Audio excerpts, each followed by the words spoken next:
Welcome to Quick MCAT Lessons, where I try to explain MCAT topics in 10 minutes or less. Today we're going to be talking about atomic theories. So let's start with Ernest Rutherford. Before him, people thought that atoms looked kind of like a plum pudding, which is a mush of positive and negative charges all mixed together. But Rutherford blew that idea up, literally, with his gold foil experiment. So he shot alpha particles, which are positively charged, at a thin sheet of gold foil. Now, based on the plum pudding model, these particles should have gone straight through with maybe a few tiny deflections. But that's not what happened. Some of the alpha particles bounced right back, almost like they hit a wall. From this, Rutherford concluded that atoms must have a tiny, dense, positively charged center. This is what we now call the nucleus.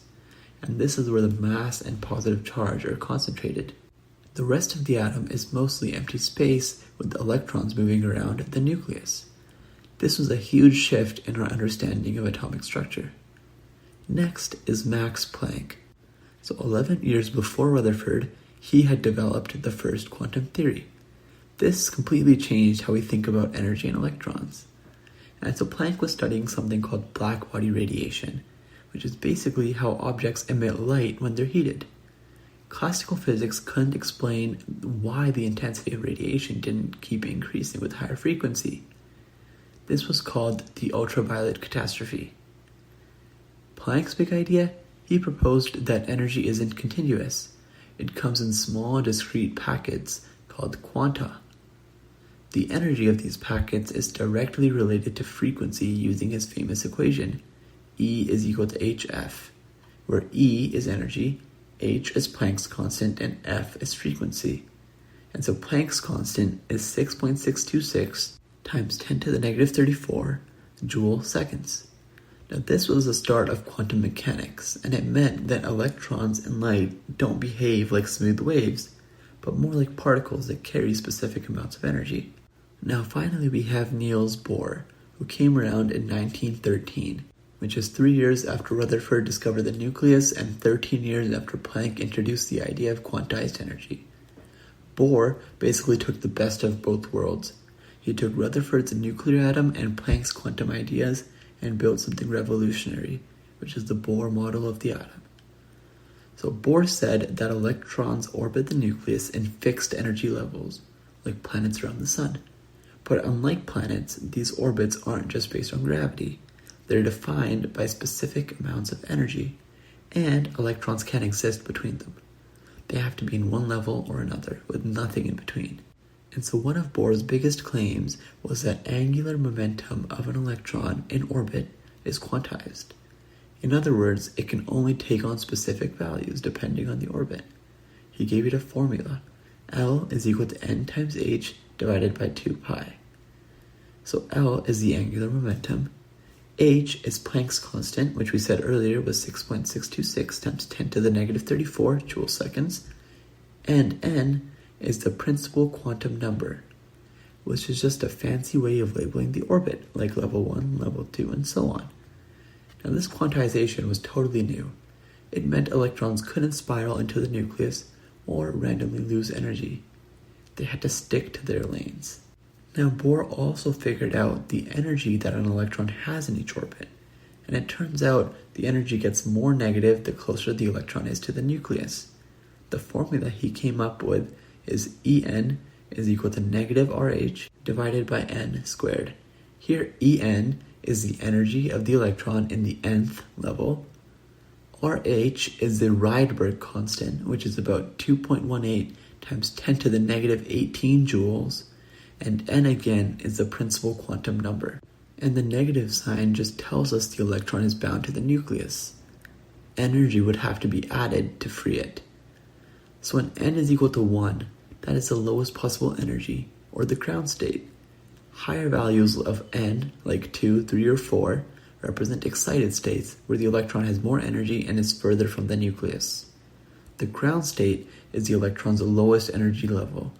It's the most stable arrangement where all the electrons sit in the lowest orbital they can. This is where an atom naturally wants to be. But if the atom absorbs energy, maybe from heat, electricity, or light, an electron can get excited and jump to a higher energy level. This is called the excited state, and it's temporary. The excited state is unstable, so the electron doesn't stay here long.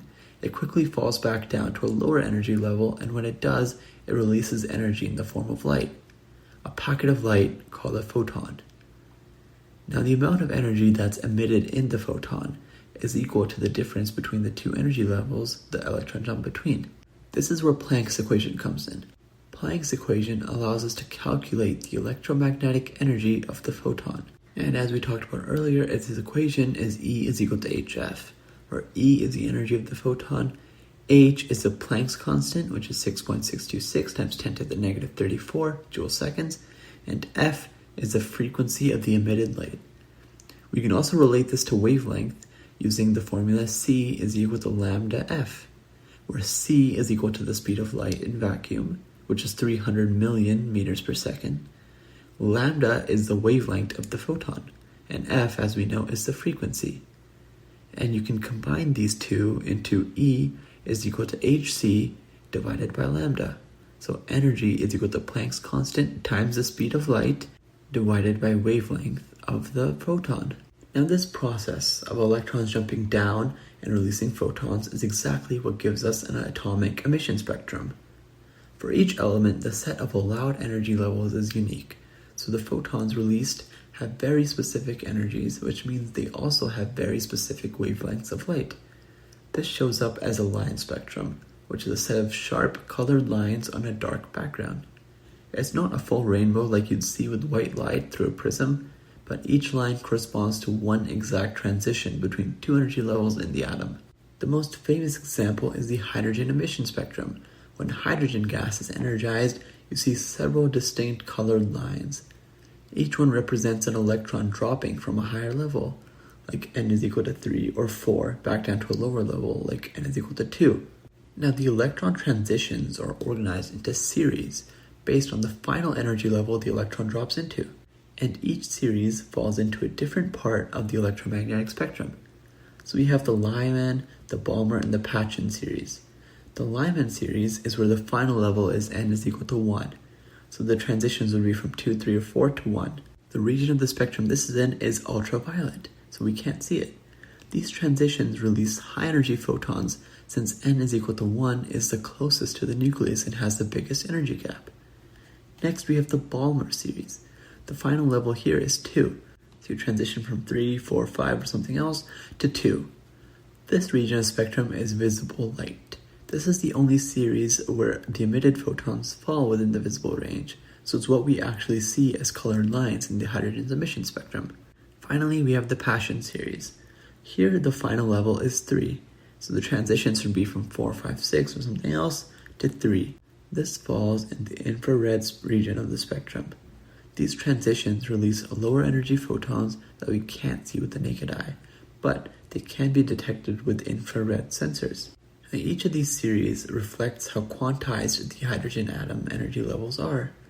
Electrons can only occupy specific orbits, and only certain transitions are allowed. This is why the hydrogen atom isn't a smooth gradient and is made of distinct lines that act like a fingerprint for the atom. Now, there's also another way we can calculate transition energy change. So we can do it with Planck's and Rutherford's equation.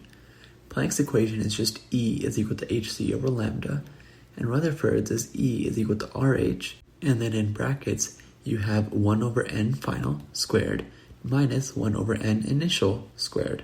And so if you start at n4 and you go to n2, that would just be 1 over 2 squared, so 1 over 4, minus 1 over 4 squared, so 1 over 16. So 1 over 4 minus 1 over 16. And then you would multiply it by your Rydberg constant, or your RH, which is about 2.18 times 10 to the negative 18, and you would get your energy. Now that's it for today. Next time we'll talk about quantum numbers.